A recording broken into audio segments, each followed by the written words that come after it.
नमस्कार दोस्तों, आप देख रहे हैं उपदेश टाइम न्यूज। मैं हूं राजकुमार त्यागी। सुल्तानपुर जिले के कोतवाली देहात क्षेत्र के ग्राम कीर्तापुर के रहने वाले उमेश नारायण पासी एक गरीब पिता जो मेहनत मजदूरी करके अपनी बेटी को पढ़ा रहा है। 8 तारीख को प्रयागराज के तेलियरगंज में उनकी बेटी HDFC बैंक के ATM पर 500 निकालने गई, जहां 2 अज्ञात युवक ने बहला फुसला कर उसका ATM कार्ड बदल दिया। कुछ ही देर में 10-10 हजार रुपये करके 49,000 की ठगी हो गई। मामला सिकुड़ी थाना क्षेत्र का है, लेकिन अब तक मुकदमा दर्ज नहीं हुआ है। सवाल यह है कि जब CCTV मौजूद है तो कार्रवाई क्यों नहीं? अब आइए सुनिए पीड़ित बेटी की जुबानी उसके साथ क्या बहुत हुआ। बड़ी गलतियां कर रहा है, क्योंकि क्राइम इतना ज़्यादा बढ़ रहा है। साइबर क्राइम की ठगी यहाँ बेटियाँ हो रही हैं, उनके हाथ से ATM तक छीन लिया जा रहा है। और हमारे साथ एक बिटिया है जो प्रयागराज में रह करके पढ़ाई करती है, और इस बेटी का मकान यहाँ पे नहीं है, और इसके साथ बड़ी घटना घटी है। बाप मेहनत मजदूरी करके पैसा इकट्ठा करके बिटिया को पढ़ाने के लिए भेजता है शहर में, और जहाँ इसके साथ ठगी होती है। आइए पूरी जानकारी हम बिटिया से लेते हैं। बिटिया, पूरा मामला क्या है बताओ। मैं सुल्तानपुर की रहने वाली हूँ। तेलियरगंज HDFC बैंक से मैंने 500 रुपये निकाले। उसके बाद मैं ATM से बाहर आ रही थी तो एक अंकल थे, उन्होंने मुझे कहा कि तुमने अभी पूरा कैंसिल नहीं करा है, तुम्हारे अकाउंट से पैसा कट जाएगा। तो मैंने थोड़ी देर सोचा तो मुझे लगा कि शायद मेरे पैसे कट जाएँ, तो मैं चली गई उसे काटने के लिए। तो उन्होंने कहा मतलब कि मैंने अपना ATM लगा दिया अपना बैलेंस चेक करने के लिए कि सच में कटे हैं या नहीं कटे हैं। तो उन्होंने तुरंत ATM मेरे मशीन से निकाल के हाथ में दे दिया। मैंने कहा कि मेरा ATM वापस करिए, तो उन्होंने मशीन में ही लगाया बट दूसरा ATM लगा दिया।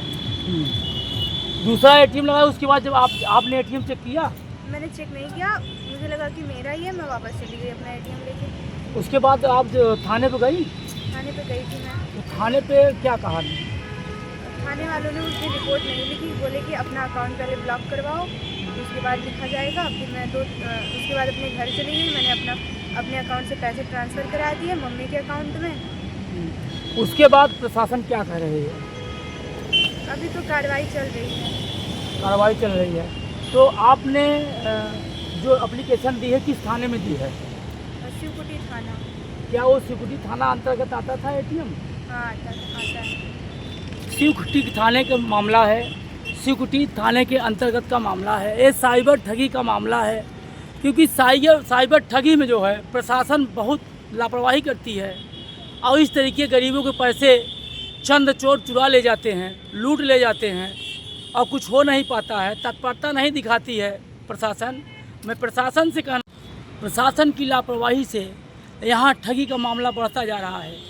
प्रशासन मामले को तत्काल संज्ञान नहीं लेती है, जांच के नाम पे हफ्तों टहलाने का काम करती है। तब तक होता क्या है कि जो CC फुटेज होते हैं वो सब उड़ जाते हैं, और अपराधियों को बढ़ावा मिलता है। वो दूसरा टारगेट बनाते हैं, दूसरे बेटियों को, दूसरे भाइयों को ठगी करते हैं, उनका ATM चुराते हैं। जो कि देखा जाए तो सरकार हर ATM में CC कैमरे लगाती है। अगर प्रशासन तत्परता दिखाए, ATM पे जा कर के अगर खंगाले फुटेज, तो अपराधी पकड़े जाएं और जेल के सलाखों के पीछे हों, अपराधियों का बढ़ावा कम हो। लेकिन ये प्रशासन जांच के नाम पे गुमराह करती है। हमें तो लगता है ठगों से मिली होती है। अब कमेंट में आप लोग बताइए, क्योंकि ये कल हादसा आपके बेटी के साथ भी हो सकता है, आपके साथ भी हो सकता है। तो आपको इस पर क्या करना चाहिए? क्या इस पर कार्रवाई होनी चाहिए या नहीं होनी चाहिए? क्योंकि एक गरीब जब मेहनत करता है और अपने परिवार को पालने के लिए, बच्चों को पढ़ाने के लिए दूर दराज जाके मेहनत करता है, और उसके बच्चे यहाँ ठगे जाते हैं। और जब प्रशासन के यहाँ जाया जाता है तो प्रशासन जांच के नाम पे सिर्फ, वो तो ठगते कम हैं, पैसा ही ले जाते हैं, लेकिन यहाँ प्रशासन समय भी बर्बाद करती है और इन ठगियों को मदद करती है। तत्काल संज्ञान लेना चाहिए, मुकदमा लिखना चाहिए, एक फुटेज खंगालना चाहिए, ताकि दोबारा ऐसा कोई कुछ न कर पाए। मैं उपदेश टाइम न्यूज़ से राजकुमार त्यागी। जय हिंद।